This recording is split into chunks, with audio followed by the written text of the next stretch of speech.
परभणी येथे आले तर रामकृष्ण हरी मंडळी जय शिवराय. मी तुमचा लाडका तन्मय. डायरेक्ट नाशिकचे फेमस ब्लॉगर पुण्यात आले. भारत माता की जय म्हणून शनिवार वाड्याच्या प्रवेशद्वार दिसला. पुन्हा येऊ म्हणत कॅमेरामॅन पुढे रवाना झाले. लागोलाग लाल महाल दिसला. रयतेचा राजा छत्रपती शिवाजी महाराजांना परिवार मानाचा मुद्रा करून 2 मिनिटाच्या अंतरावर दगडूशेठ गणपती बाप्पांचे दर्शन घेताना देव सर्वांना असा आशीर्वाद मागितला. आंब्याचा रसपान घेऊन मेट्रोच्या दिशेने रवाना झाले. मेट्रो स्टेशनला आल्यावर तिकीट काढा नाही तर प्रवेश भेटणार नाही म्हणून मेट्रोचं तिकीट काढलं. मेट्रो स्टेशनवर आल्यावर मेट्रोची प्रतीक्षा करत फोटोचे संचयन केले. कॅमेरामॅन पुढे रवाना झाले. लिफ्ट मध्ये आल्यावर मित्र परिवारासोबत मिरर चित्र घेऊन मेट्रोच्या आत प्रवेश केला. मेट्रोत बसण्याची स्वप्न मित्र परिवारामुळे पूर्ण झाले. स्टेशनला उतरल्यावर स्वारी पुढे जात असताना कॅमेरामॅनने फुल्यांचे छायाचित्र कैद केले. डिजिटल पायऱ्याने सर्व मित्र परिवार मेट्रोच्या फलकावर येऊन पोहोचले. कॅमेरामॅनच्या मनातील भावना ओळखून अक्षय भाऊनी स्माईल दिली. अखेर मेट्रोतून दुसऱ्या मेट्रोत जाऊन पूर्ण बालपणीचा मित्र परिवार ठिकाणी येऊन पोहोचलो. त्यातल्या कावळ्यांचा आवाज ऐकून तर दादांनी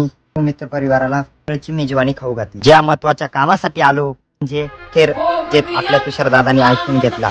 कॅमेरामॅननी उत्तम कामगिरी बजावली म्हणून सर्व मित्र परिवारासोबत तुषार दादांनी निंबू पाण्याचा आस्वाद घेऊन सेवेसाठी हजर झालो. सुखनिवासी सद्गुरू जोग महाराज वारकरी शिक्षण संस्थेचे अध्यापक प्रिय वेदांताचार्य नारायण महाराज जाधव यांच्या कीर्तनात मृदंग सेवेचा योग परिवाराकडून आला. तरी तुमचा सर्वांचा आशीर्वाद माझ्या पिशी राहू द्यात. पडल्यास करा, शेअर करा, सबस्क्राईब आणि कमेंट करायला विसरू नका.